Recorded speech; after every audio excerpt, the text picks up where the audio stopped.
on the Disney Dream and the Disney Fantasy, there's this wonderful, funny mural that goes up to the aqueduct, and it explains the story of the aqueduct, and I'm sure most people just bypass that. But Disney itself didn't keep records of who the artist was who did that, and so I tracked down who it was. It was Ron Coey, who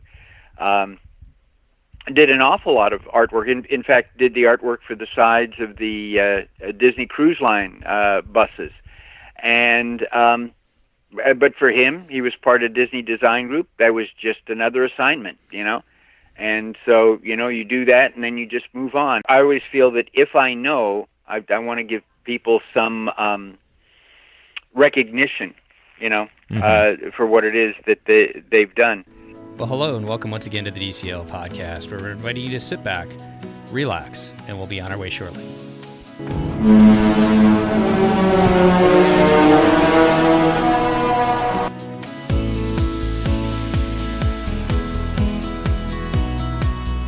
Well, welcome back to the DCL podcast, your podcast to help you and your family cruise a little smarter. And today I'm really excited because we're bringing on a guest that I have wanted to have on the show for quite a while, but it just hadn't worked out until now.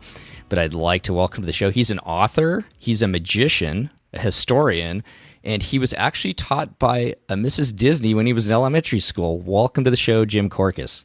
Well, thank you. Although I'm disappointed you're not piping me aboard or saying ahoy, Jim, or something like that. And yes, on my resume there, I was also a winner on the Gong Show and a loser on the dating game, among other things, as well as a writer and performer up at Six Flags Magic Mountain. So I never quite knew what work I would be out of work from.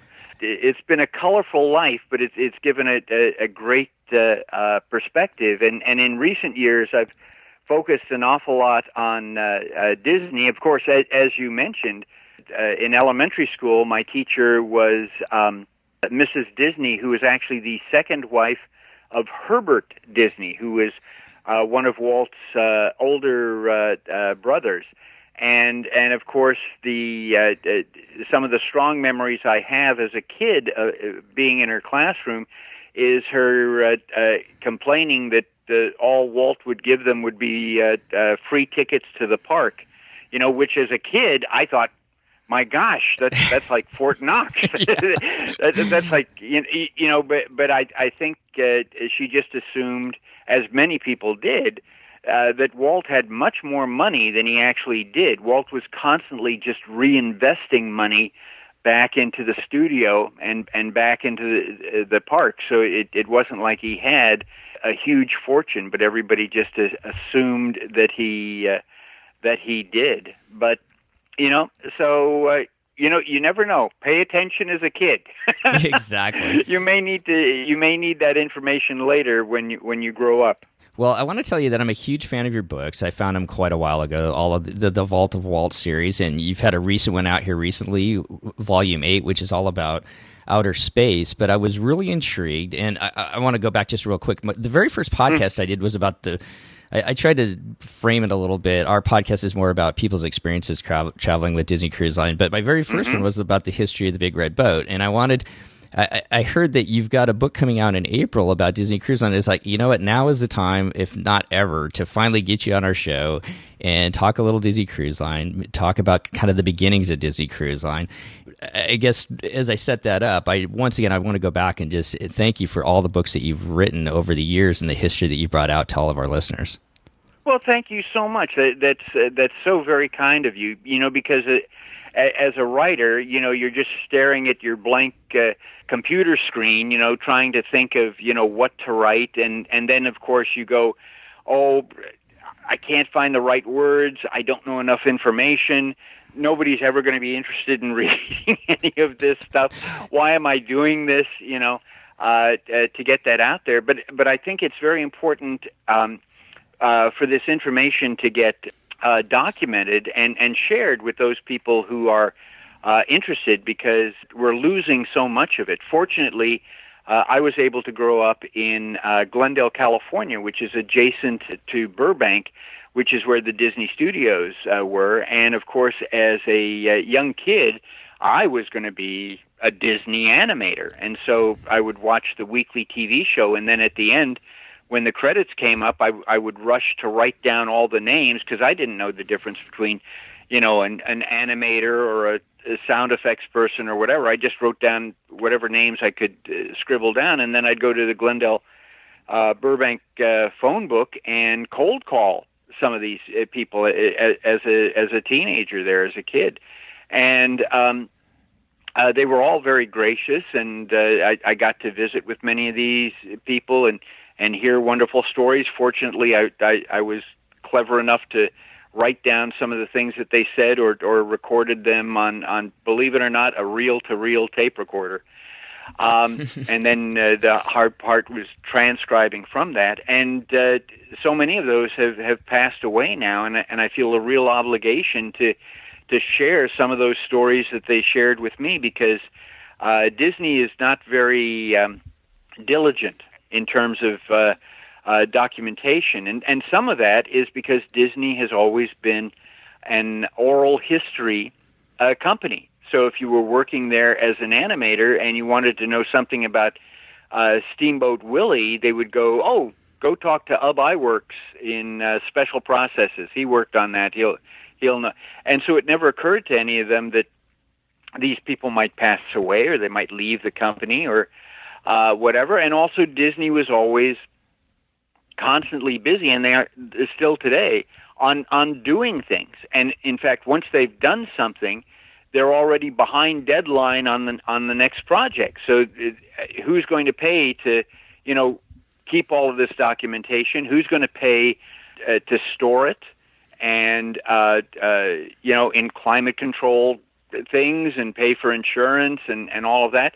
So a lot of this stuff just gets lost. So thanks to podcasts like you, a lot of this information now gets shared with other people, and they're out there. And so if any of you listeners enjoy what I say today, please go look at Amazon.com or themeparkpress.com, and it'll list those. And as Steve mentioned, I have a book coming out by Easter called The Hidden Treasures of the Disney Cruise Line.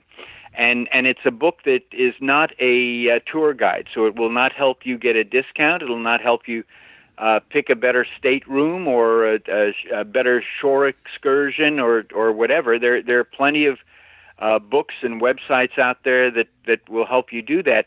I come from a storytelling background, and so the book will tell about how the Disney Cruise Line developed, which we're going to talk a little bit about today.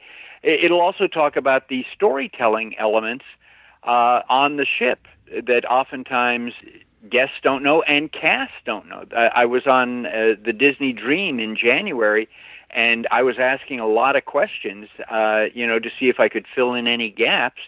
There's just so much to know that even the crew didn't have some answers, or sometimes had misinformation about things. So Hidden Treasures of the Disney Cruise Line coming out in Easter, and then by the beginning of summer, Secret Stories of Extinct Walt Disney World, which will have over about 100 chapters, two-page chapters, each two-page chapters, but 100 of them, on attractions and shows and all that are no longer at Walt Disney World, as part of the celebration of the anniversary that's coming up. So things that used to be at Walt Disney World that you might even remember as a kid seeing that aren't there anymore, I'm going to go into those details. But what I'm excited about is, my gosh, talking about the cruise line, because the first cruise I actually went on was on the Disney Magic in 1998.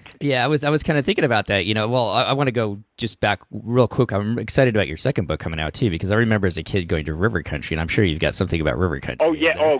Not only do I have that, but the lawnmower tree that no longer exists over there at Fort Wilderness, and yeah, a lot of great stories there. So I don't know what the demographic is of your audience and how old they are, but oftentimes when I deal with people who are 20 something, anything over 10 years ago, that's ancient history. It just doesn't exist. So when I mentioned that one of the Disney cruise executives, when they were planning the Disney Cruise Line, his only experience had been that he was a regular viewer of The Love Boat and TV show, and I mentioned that to somebody, and they looked at me like raccoons in the headlights.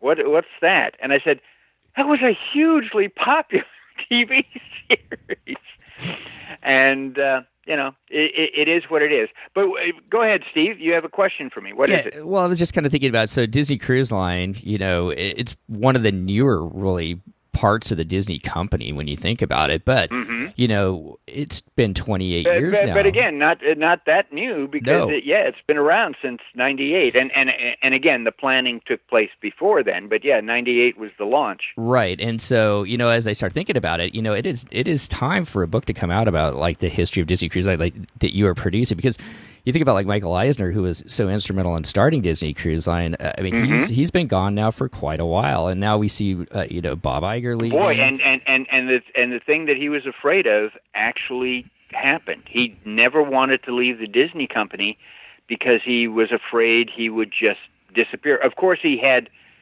more money than anybody else in the entire world, so he could live happily ever after if he wanted to. But what he wanted was to be able to, walk into a restaurant in Southern California, and suddenly people just scramble around to immediately get him a table. And I feel that towards the end of his tenure, he was perhaps toxic, for the company. But in the beginning there, he was really a visionary in creating an awful lot of things and expanding the company, and things that the company wouldn't have done if there hadn't have been a leader like Michael Eisner to do that. Now, he made an awful lot of missteps as well. He tried an awful lot of things that just didn't, seem to work, whether it was Disney Quest or the Disney Institute or whatever. But he had an awful lot of great hits. And he always said that he felt his legacy for the Disney company would be two things. First would be architecture, because he was quite a patron of architecture and what is now called entertainment architecture, which is where buildings that are not in the theme park itself still have a story and have architectural chops from top architects. So, for instance, the Disney resorts or buildings on Walt Disney World property, like the Team Disney building or even the casting center, whatever, it isn't just a refrigerator box. There's a story there. And then the second thing that he wanted to be remembered for was cuisine, was food, that he wanted the Disney parks to go beyond the typical amusement park foods of hamburgers and which are all great, hot dogs and all that, but to offer something, more than that. And I think that has happened. That some of the best food you can find is on a Disney theme park or on the Disney Cruise Line, for that matter, in terms of not only the quality but the presentation.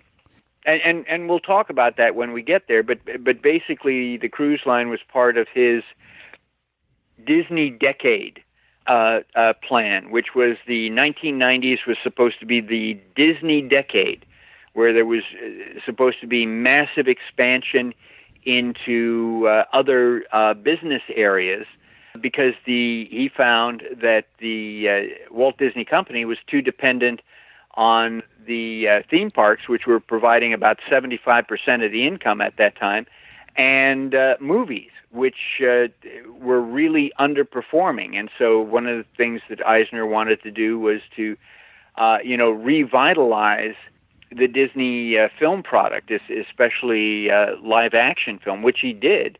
But at the time, it was like, yes, we're going to expand, and the Disney Cruise Line was part of that expansion. But again, it didn't happen in this magical bubble, where a light came down from the sky and said, do a cruise line.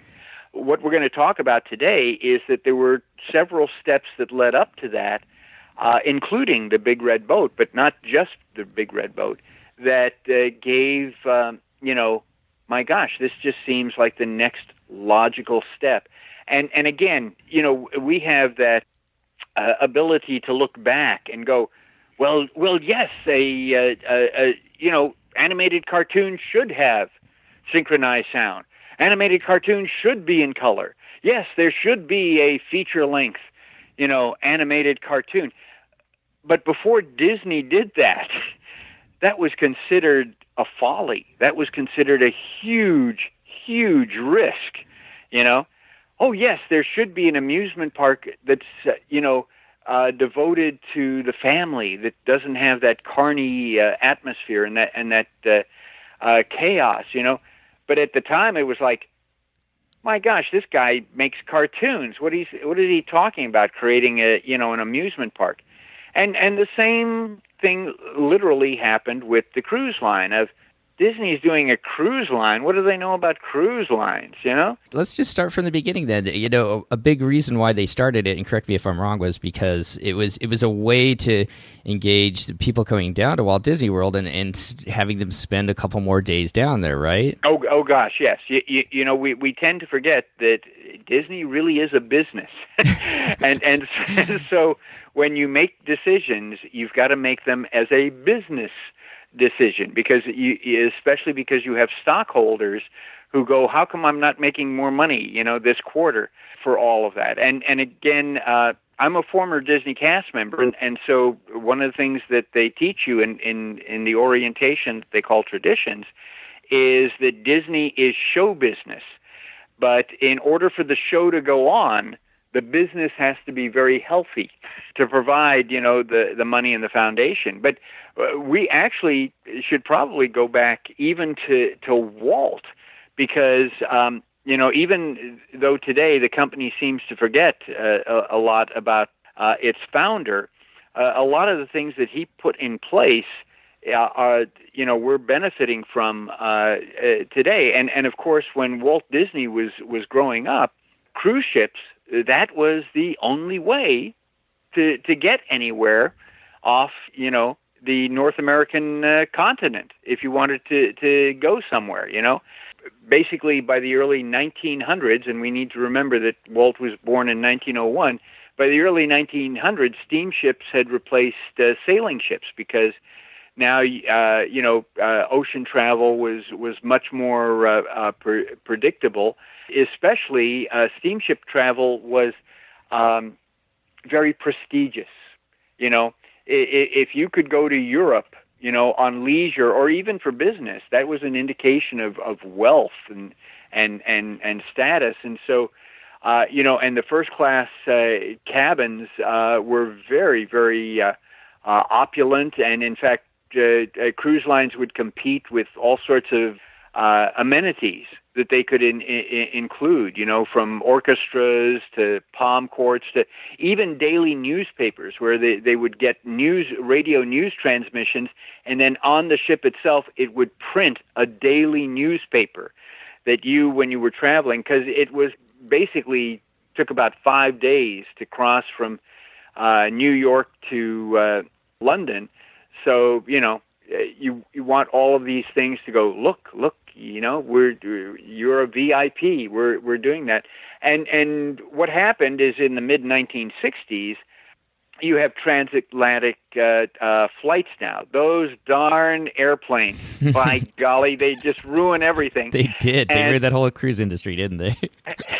Well, and again, because now you have increased speed. It's not taking you, 5 days to get there, because everybody wants to get there faster, and it's a lower price, and so even though there's not the comfort and luxury of the ships, in the 60s, you're starting to see an awful lot of cruise ships being pulled out of service. But Again, before that happened, Walt and his wife and his family, would take several cruises to Europe, to South America, to Hawaii. And for those who are listening and they're going, oh, yes, I'm a big a Disney fan and I'm a big cruise fan, I wonder how many of you ever watched a Disney live-action film called Bon Voyage that was released in 1962. I actually just watched that. It's with Fred MacMurray, right? Absolutely, yeah. and actually that's based on a book written by a husband and wife team who had taken an Atlantic cruise and wrote about that and the misadventures. Basically, I don't know whether you'd agree with me or not. It's a pretty terrible film. Yeah, it's not. It's what I call a hard sit, which means you're sitting there and you're starting to squiggle in your seat there because they were trying to do a mixture of some adult topics, but again with some of the kid slapstick humor and all of that, and it just didn't mix. And it's a long film. It's 132 minutes there, and it's a long sit for that to happen. But one of the things that's interesting about that is it was actually filmed on a cruise ship. It was filmed on the SS United States. And Walt, being Walt, decided that this would be a great opportunity to take a vacation with his family and film on the ship. A lot of the opening there was filmed on the SS United States, which, again, was withdrawn from service in 1969 there. But interestingly enough, the United States line that operated the ship didn't want the other paying passengers, and there was a little over 1,000 passengers on the ship, didn't want them inconvenienced by these crazy Hollywood people. So they insisted that Walt only have a very skeletal film crew, and also their filming was limited to the first-class decks, which I think the cruise line did, to help increase, what they were paying for the use of this, because Bill Walsh, who wrote and was the producer of the film, had wanted the character to, travel cabin class, because those who don't travel first class, you run into other situations, that, in terms of size of the cabin and things like that. But now he had to rewrite the character, so the character is a successful plumbing contractor, but he saved up years, for the trip.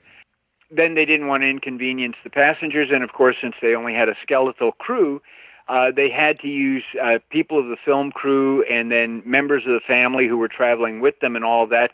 They're the ones who appear, in the film there for that to happen. And the film was profitable. It did make money for Disney, but it's a long sit for that to happen. And to me, the interesting thing is that once they finished filming in France, instead of taking a cruise ship back, they flew back. Packed up the Mitchell camera and the whole bit and everybody else, because again, it was cheaper and it was faster. We need to remember too that in the summer of 1966, and remember that Walt passes away in December of 66.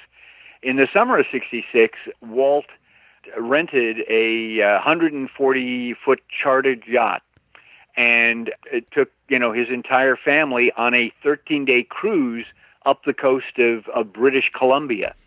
And during that time, he was reading books about city planning in preparation for Epcot, and he was reading books about colleges in preparation for Cal Arts and all of that. And I got a chance to talk to his son-in-law, Ron Miller, before he passed away, and I asked him about things he remembered on that cruise, and he remembered, oh, yes, Walt was, just so serene during that time. And his wife, Diane, was sitting next to him, and she said, "Serene, I would go on cruises with Dad, and in the middle of the ocean, he would just go out of his mind because there was just nothing to do on the ship. On one trip, he got into a shuffleboard tournament with Catholic priests who were returning from a pilgrimage just because there was not enough to do, on a ship. You and I both know, Steve, there's plenty to do on a Disney cruise ship. In fact, there's too much.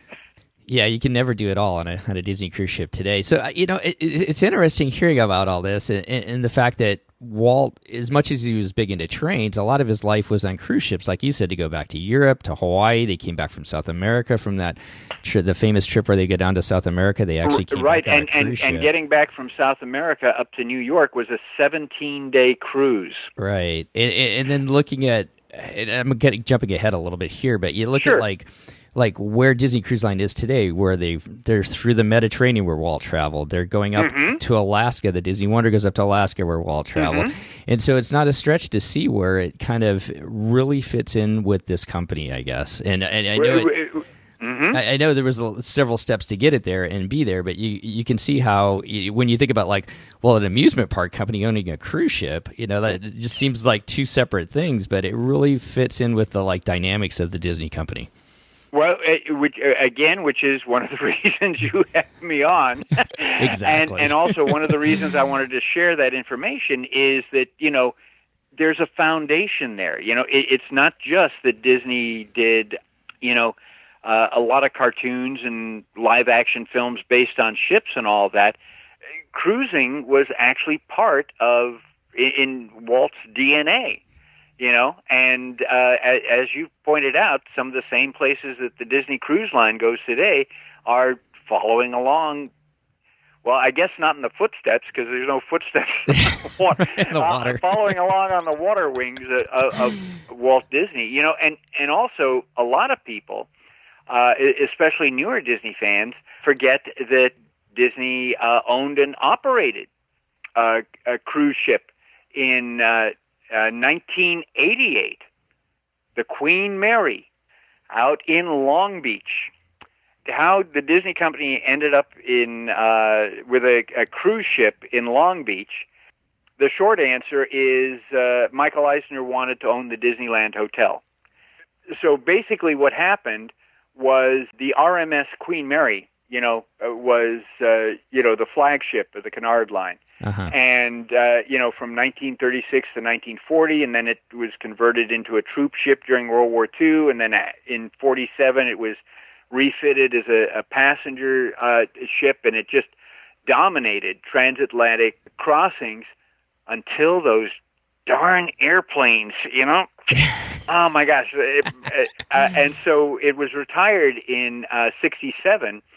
And the city of Long Beach in California purchased it because they thought this would be a great tourist attraction because there's a huge history, to this particular cruise ship. It had a sister ship, the Elizabeth, the Queen Elizabeth, but everybody remembers the Queen Mary. There just seems to be, an aura about that. And so they purchased it, and of course it was too large to go through the Panama Canal, so it had to go, around Cape Horn.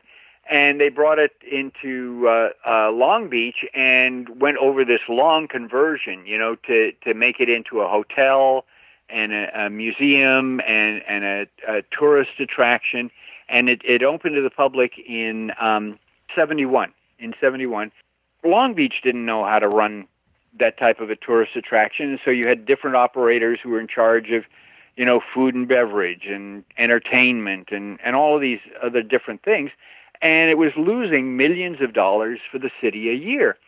So in 1980, what happened is Jack Rather decided that he would take this over. Now, Jack Rather was quite an entrepreneur. He owned intellectual properties like the Lone Ranger and Lassie and Sergeant Preston of the Yukon, as well as building and owning and operating the Disneyland Hotel.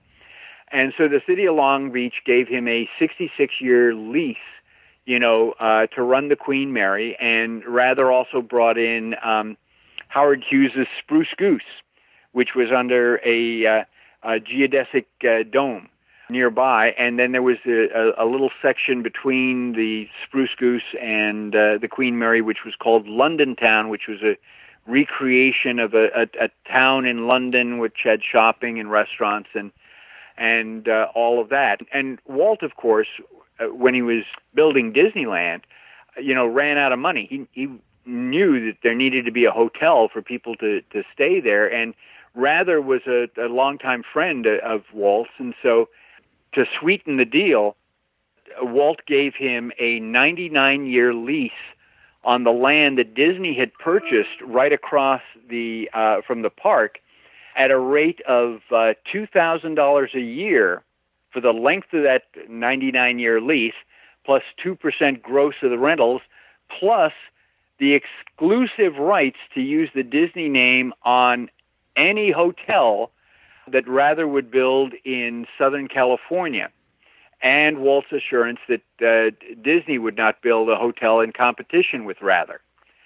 Now, in 1984, when you have Eisner come on board, Eisner doesn't have this huge history with Disney. He operates differently than Walt and Roy did and the company did. And one of the things that really irritated him was, here's a hotel called the Disneyland Hotel, and Disney doesn't own it. And even worse, it's starting to fall into disrepair, which sort of reflects badly on the Disney brand. And so Eisner tries all sorts of nonsense to, get the hotel, including now he's going to charge for the monorail, stopping at the Disneyland Hotel. Rather dies in 84, and in 87, Disney, goes through these negotiations, and they're all very complicated and all of that. But by 1988, at a cost of $161 million, they buy out the entire Rather Corporation. And there's also $89 million in debts that Rather has generated that Disney now has to pay off. But Eisner did that just to get the Disneyland Hotel. Now, they sold off, a lot of the assets in order to pay off what it cost to buy all of this, but they kept the contract and leases for the Queen Mary and the Spruce Goose and the London Town Village. And one of the reasons they did that is because Rather also had an option to lease 236 acres near the Queen Mary, which Rather was going to build create landfill and then do a retail district, hotels and shopping and all of that. So Disney created its own company called WCO Port Properties. And WCO, of course, stands for Walt Disney Company. But people didn't know it was owned and operated by Disney. They kept it separate. And so Disney created, tours on the Queen Mary. There was the Haunted Passage tour because supposedly the Queen Mary was haunted. There was celebrity tour that took guests, where the rich and famous were. Disney hired look-alike performers like W.C. Fields and the Marx Brothers and Mae West, and some of your listeners may be going, who are those people? Those were very important people stars back then. and celebrities who, sailed on the Queen Mary, and they had a Howard Hughes impersonator give tours of the Spruce Goose. And so what they were trying to do is they were trying to revitalize this whole entertainment area and expand because, again, Eisner was always looking at, we need to diversify, we need to do this. So in 1989, which was the first full year that they owned the ship, they did this promotion called Voyage to 1939, which was a reference to the ship's last peacetime voyage in August of 39. They had a 1930s-style New York review with live entertainers. They had a Bon Voyage party. They had big band music in a special Club 39 decorated like a nightclub from the era. They had fireworks. They had air shows. They had an English carnival, to try and draw kids in. and they were doing all these promotions of if you came to Disneyland, you could get this special ticket, so you could get $3 off each admission to the Queen Mary for up to 10 people. And then at one point it was like if you came to Disneyland for a day, you could get a free ticket to go to Long Beach, to see the Queen Mary. People who went to Disneyland didn't want to go drive to Long Beach and see a cruise ship, for crying out loud, and didn't want to stay, in the rooms there and all of that. So Eisner's looking around, and we're getting to about 1990, and this is, of course, when he's going to be announcing the Disney decade. And so basically what he said is, hey, it's not just going to be the Queen Mary and the Spruce Goose. We're going to build an entirely new theme park. It's going to be called Port Disney. And we are going to build a port that will have berths for 5 cruise ships, making it larger than the Port of Los Angeles or the Port of Long Beach. And, so this will be the premier port for cruise ships. There's going to be a marina, there's going to be a theme park, there's going to be all of these things happening. And Eisner, being Eisner, of course, decides to play off Long Beach against Anaheim. So he goes, well, as part of the Disney decade, we're going to build a theme park, but we don't know whether it'll be in Long Beach or whether it'll be in Anaheim. And the reason for that is that what he was looking for major concessions, because he knows that when you build a Disney venue, there's additional jobs, there's tax revenue, millions of dollars in tax revenue, and it's drawing in other people who will go to, other venues, restaurants and shops and all that are around there. So Disney wants some major concessions in terms of clearances for building, in terms of expansion of roadways and building of parking lots and all sorts of infrastructure, improvements. And so by doing this, it's like, well, which city is going to give us the best deal? Who's going to blank? And so for Anaheim, it was going to be Westcott, which was going to be a variation of the Epcot theme park.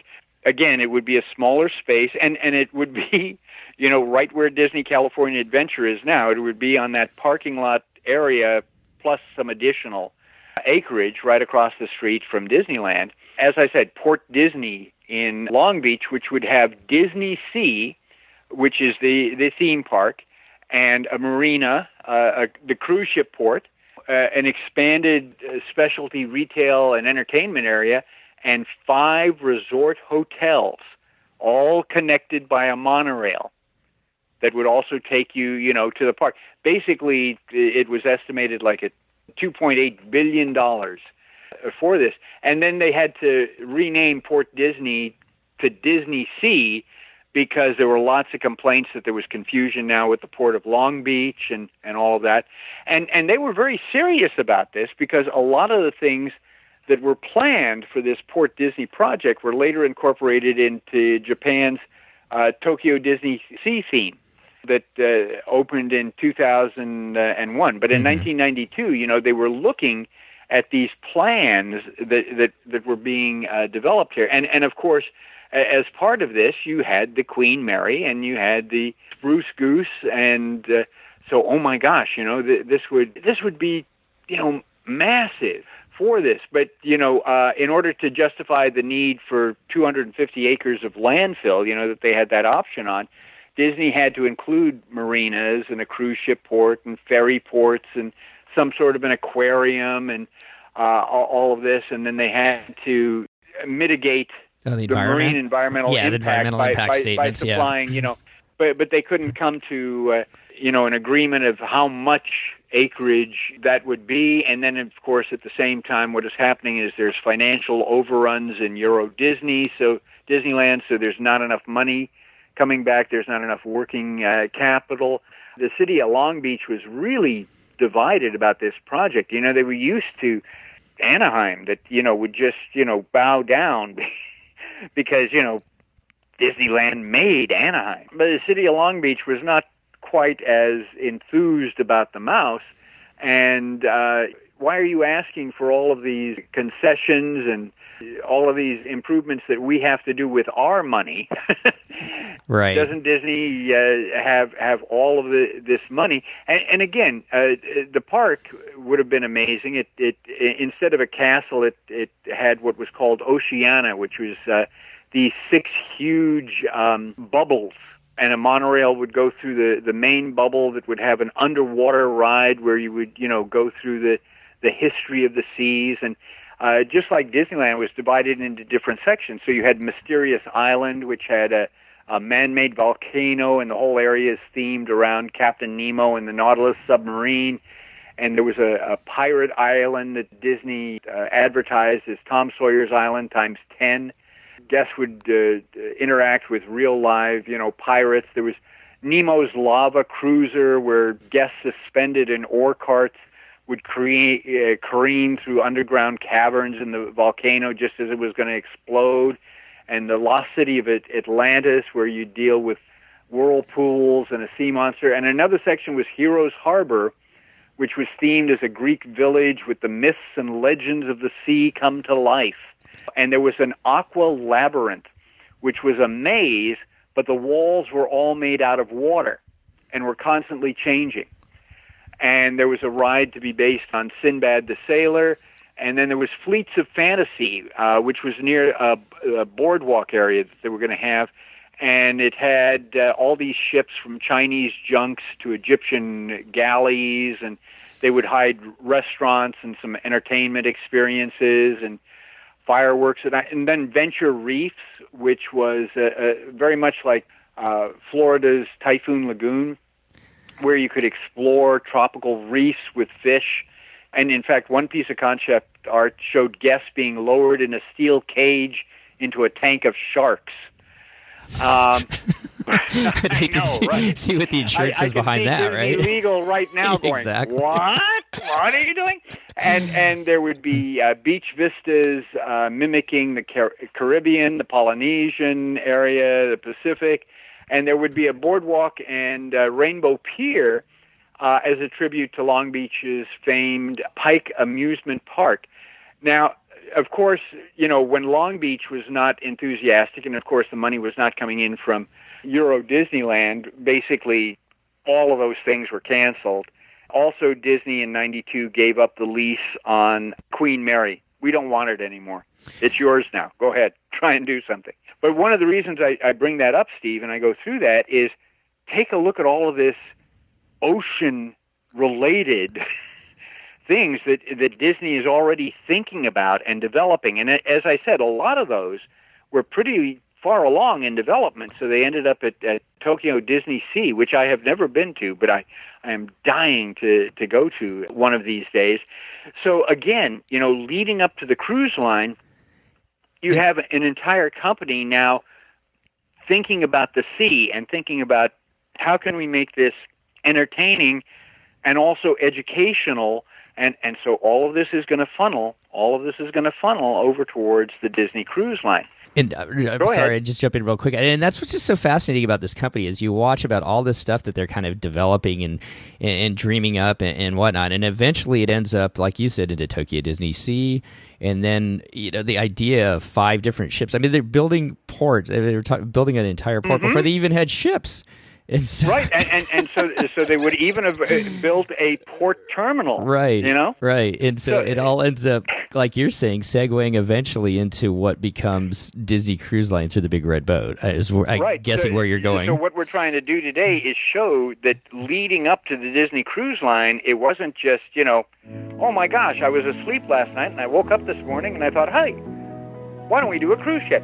It's like all of these little seeds are being planted along the way, and then it becomes, this is the most logical thing. Well, that's going to wrap up part 1 of our multi-part series as we look at the history of Disney Cruise Line. I really want to thank author Jim Korkis for coming on and kind of weaving us through this history. It's just fascinating to listen to. So many things, it seems like, when Michael Eisner was in charge of the Disney company, he didn't just wake up one day and say, hey, we should have a cruise line. And it's so many different pieces of the puzzle kind of take place well before that to kind of reach his decision to actually launching a cruise line. And just on a weird side note, with this podcast, I actually, years before, was kind of working my mind and kind of trying to put together kind of an informational website after my wife and I had taken a bike trip through Germany.